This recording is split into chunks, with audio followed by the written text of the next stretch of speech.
Bismillahirrahmanirrahim.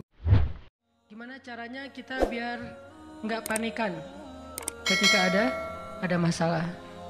Walaupun sedih, itu fitrah manusia sedih. Cuman ada yang sedihnya wajar, ada yang sedihnya sampai berlarut-larut atau putus asa. Bentuk keputusasaannya macam-macam. Ada yang putus asa dengan bunuh diri, loncat dari jembatan, ternyata nggak meninggal, gagal bunuh diri gitu kan. Ada yang putus asanya dengan cara ngelakuin perbuatan dosa, kayak mencuri atau udahlah saya mah nggak mau peduli lagi dengan hal haram, yang penting saya ambil aja semua proyek gitu. Nah, ini putus asa. Ada yang putus asa dengan nggak mau lagi bertaubat. Dia ngerasa, aduh kayaknya saya nggak pernah nasuhan nih taubatnya. Taubat, ulangi lagi, taubat, ulangi lagi. Kenapa kita berputus asa minta ampun ke Allah, padahal Allah nggak pernah putus asa mengampuni kita? Kan aneh nih. Allah tuh nggak pernah putus asa ngampuni kita, nggak pernah bosan menerima taubat kita. Allah nggak pernah bilang, lo datang ntar pasti besok buat lagi. Enggak. Padahal Allah maha tahu kita mungkin besok masih ngelakuin dosa yang sama. Asal kita datang, Allah langsung terima. Seolah-olah Allah tuh kayak husnuzon banget sama kita. Walaupun pastinya Allah tahu tentang apa yang akan kita lakukan di masa yang akan datang. Ini artinya kenapa seseorang jadi putus asa, jadi berhenti untuk mencoba, jadi tidak lagi berharap apa-apa, jadi pesimis, jadi tidak survive dalam masalah, jadi penuh khawatir menghadapi hidup. Ada masalah dikit kayaknya udah kiamat dunia, padahal kuota habis doang nih. Langsung, aduh kuota habis jam 11 malam. Biasanya kan jam 11 itu jam chatting tuh sampai jam 1. Atau jam 11 malam kuota habis, padahal tadinya pengen ngebangunin dia. Iya dia gitu kan. Jam 2. Gampang, pakai aja kuota doa. Ya Allah bangunkanlah dia, tiba-tiba dia tetap bangun. Dia bangunin kita akhirnya.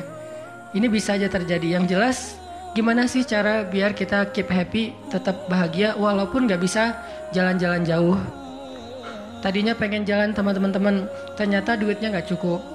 Kita lihat teman-teman kerjanya traveling aja, ke Lombok, ke Batu Karas, kerjaannya keliling aja. Dan kita, aduh pengen juga ngeliat pantai misalnya, ke gunung, touring sama teman-teman. Ternyata, tapi saya gak punya motor, saya gak punya uang, saya gak punya waktu, dan seterusnya. Bisa gak kita tetap bahagia seperti mereka, walaupun gak ngerasain pengalaman-pengalaman asik seperti yang mereka rasain? Gimana caranya biar ketika kita sujud itu sama nyamannya dengan ketika kita tidur di atas pangkuan istri? Belum ya? Gak tahu sih rasanya. Pokoknya tuh keren banget loh. Salah satu yang bikin saya kalau gak bisa tidur itu, tipsnya adalah tidur di atas pangkuan istri. Langsung tidur. Cuman masalahnya susah bangun. Nah ini nih, gimana caranya kalau kita sujud rasanya senyaman itu? Gimana caranya? Bukankah kita selama ini mungkin, kita atau saya lah, pas sujud pengen cepat bangun. Gimana caranya sujud gak bangun-bangun? Pas kita sujud, aduh pengen lama gitu sujudnya teh. Terutama kalau sholat sendiri. Kalau sholat jamaah memang gak boleh. Kenapa? Karena hajat orang beda-beda. Tapi kalau sholat jamaah mah standar-standar aja. Tapi giliran sholat sendiri itu sampai orang kewalahan ngikutin Nabi. Dan itu bukan cuma Nabi, sahabat juga kayak gitu. Siti Aisyah, istri Nabi itu. Siti Aisyah itu pernah sholat duha kurang lebih 4 jam. Itu cuma baca 1 ayat doang loh. Famanallahu alaina wa waqana adzabas samum. Dia baca sendiri, agak keras karena dia di dalam rumah sendiri. Lewat seorang sahabat lewatin rumah Aisyah mau ke pasar, mendengar Aisyah lagi sholat. Famanallahu alaina wa waqana adzabas samum. Nangis. Akhirnya sahabat ini pergi ke pasar. Dia belanja segala macam, balik lewat lagi rumah Aisyah. Setelah kurang lebih 2 jam, pas dia lewat lagi rumah Aisyah, dia masih mendengar Aisyah membaca kalimat Famanallahu alaina wa waqana adzabas samum. Nangis lagi. Jadi 1 rakaat dengan 1 ayat itu bisa 2 jam, 3 jam. yang dilakukan oleh para sahabat. Kenapa kok betah banget? Sama kayak kita betah banget nonton film, dan betah banget dengerin musik kesukaan kita, diulang-ulang lagu yang sama kan ya. Mungkin satu lagu itu durasinya sebutlah 2,5 menit, 2,5 menit. Tapi diulang-ulang bisa sampai setengah jam mendengar lagu yang sama. Bukan satu album, satu lagu. Kenapa kita betah? Nah gimana caranya kita juga dapat kebetahan kayak gitu ketika dengerin bacaan Al-Quran. Ketika kita membaca Al-Quran sendiri, ketika kita sholat. Sampai ada istri Nabi sholat sambil ngikat badannya di dinding.